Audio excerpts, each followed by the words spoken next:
طالبانو فرعون چې و وی دا اصل کې د اصفهان عطار و عطر به خرڅول او دی بیا له اصفهان نه وتښتېد طالبانو مصر ته لاړ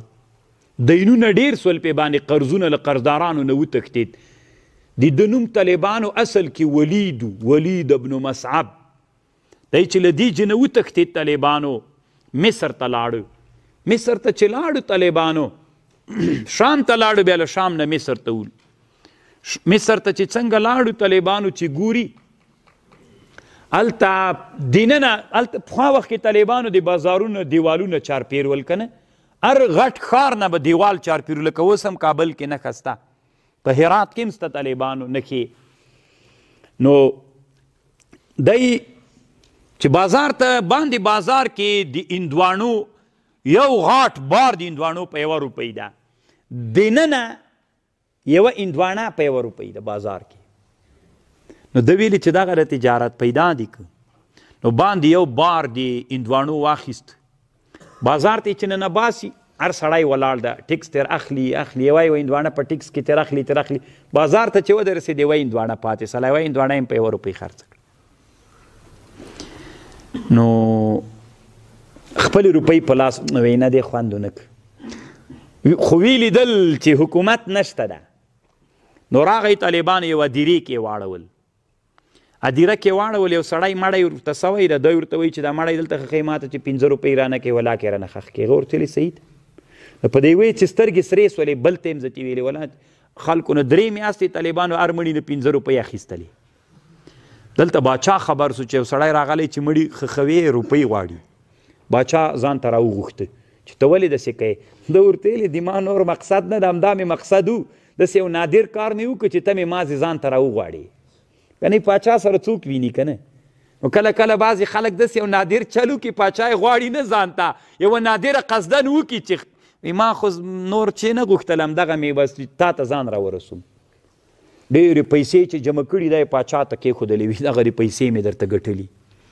نو پاچا ویلې څه هوښیار سړی دی ما سره به وزیر نه سي وی ولې نه وزیر کېږم سختې پیسې به درته ګټم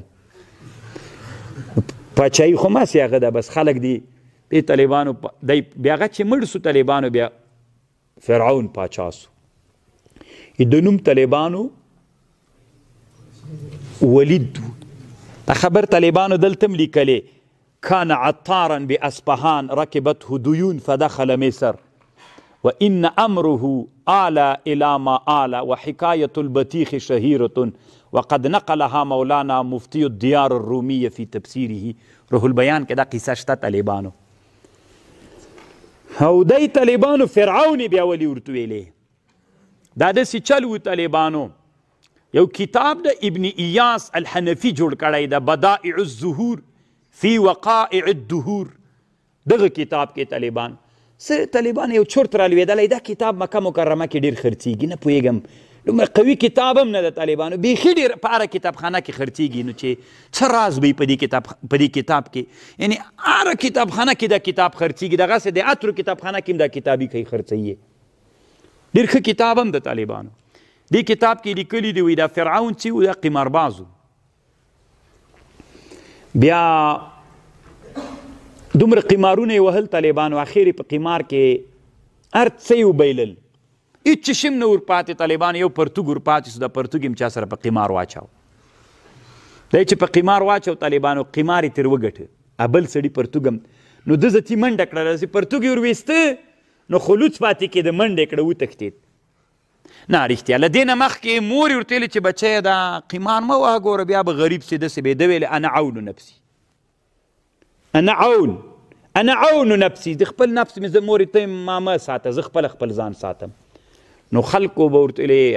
عون اتي کرا نوم عون سو طالبانو مور به ورته ویلې عون دلته راس خلکو مې په دې عون باندې مشهور سو په دې چې وخت تیر سو نو فرعون چې دا پرتوګ وبایله نو خلکو منډې کړې پسې الا فر العون وتښتېد عون فر العون عون خو یې نوم سوی و که نه چې وتښتېد خلکو شاته پسې منډې کړې چې الا عون مه پرېږدئ فر العون وتښتېد عون مولیانې کله کله پوښتنه کوي وایي فرعون څه ترکیب ده ترکیب خو فرع د معنا د طالبانو کنه نو معنا خو یو ور زده که دغسې نادره خبره مې چې درته وکړه دا ووایه فر العونو خو فعل و فاعل ده کنه اسانه شوله خبر پوی دا ابن ایاس الحنفی په بدایع الظهور فی الوقائع الدهور کې سیوطیم طالبانو په ده نامه کتاب لري ما ډېر کوشش کړی دی چې پیدا یې کړم لیدلی مې هم نه ده تر اوسه پورې الله دې ورې راوویني طالبانو بیا یې راکوي خو تر اوسه مې لیدلی هم نه ده دا د سیوطي بدایع الظهور خو دا غټ کتاب راته ښکاري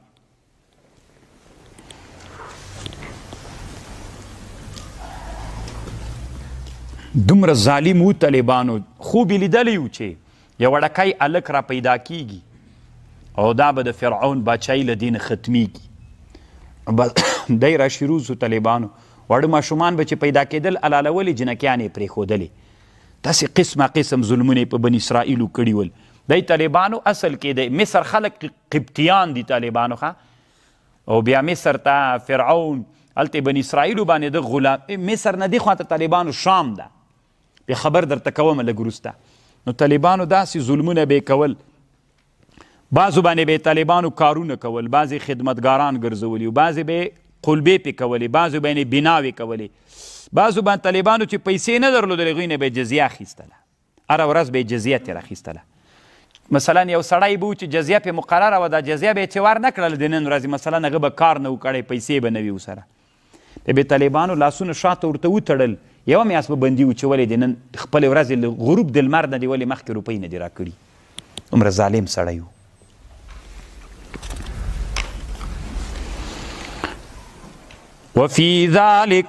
وفي ذلكم بلاء من ربكم عظيم وإذ فرقنا بكم البحر